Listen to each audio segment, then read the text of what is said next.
السلام علیکم ناظرین، جیسا کہ آپ کے علم میں ہے کہ آج آزاد کشمیر میں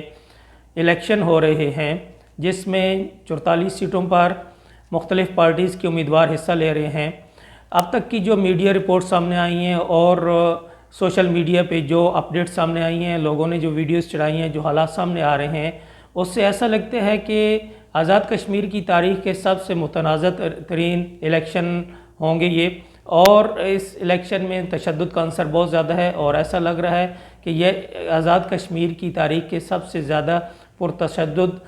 قسم کے الیکشن ہیں۔ اس کے علاوہ اس جو میڈیا پہ رپورٹس آ رہی ہیں اور جو سامنے چیزیں آئی ہیں، ان میں یہ دیکھا گیا ہے کہ ایک پارٹی کے پولنگ ایجنٹس کو پولنگ سٹیشن میں نہیں جانے دیا جا رہا ہے، ان کو نکالا جا رہا ہے جہاں پہ وہ موجود ہیں۔ اس کے علاوہ ایک اور پارٹی جو کہ مرکز میں حکومت میں ہے، اس کے جو کارکن ہیں وہ اسلحہ لے کر گھوم رہے ہیں، ہوائی فائرنگ کر رہے ہیں۔ ایک اسی طرح کا سینیریو، اسی طرح کا منظرنامہ پیش آ رہا ہے، سامنے آ رہا ہے، جس طرح کا ڈسکا میں ہوا تھا کہ ہوائی فائرنگ کی جا رہی ہے، مار کٹائی ہو رہی ہے، لوگوں کو پہ تشدد کیا جا رہا ہے، لوگوں کو پولنگ سے روکا جا رہا ہے۔ تو یہ ایک انتہائی افسوسناک صورتحال ہے۔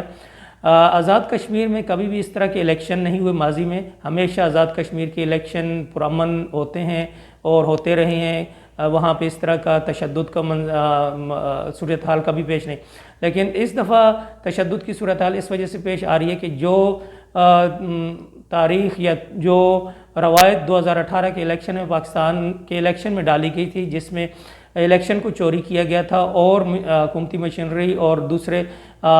ذرائع استعمال کر کے ریزلٹس کو چوری کیا گیا تھا، RTS سسٹم کو بٹھا دیا گیا تھا، الیکشن سے پہلے امیدواروں کو جماعتوں کو تبدیل کیا گیا تھا، ان کے ٹکٹس واپس کرائے گئے تھے۔ تو وہ ایک سینیریو کی وجہ سے عوام کے اندر اب ایک غصہ موجود ہے کہ ان کے ووٹ کو چوری کیا جاتا ہے، وہ ووٹ کسی کو دیتے ہیں، نکلتے کسی کے۔ اس وجہ سے عوام میں اب ایک رد عمل، شدید قسم کا رد عمل آ رہا ہے۔ اور دوسری طرف سیاسی پارٹی جو اس وقت حکومت میں ہے، وہ بھی لوگوں کو، اپنے امیدواروں کو اور اپنے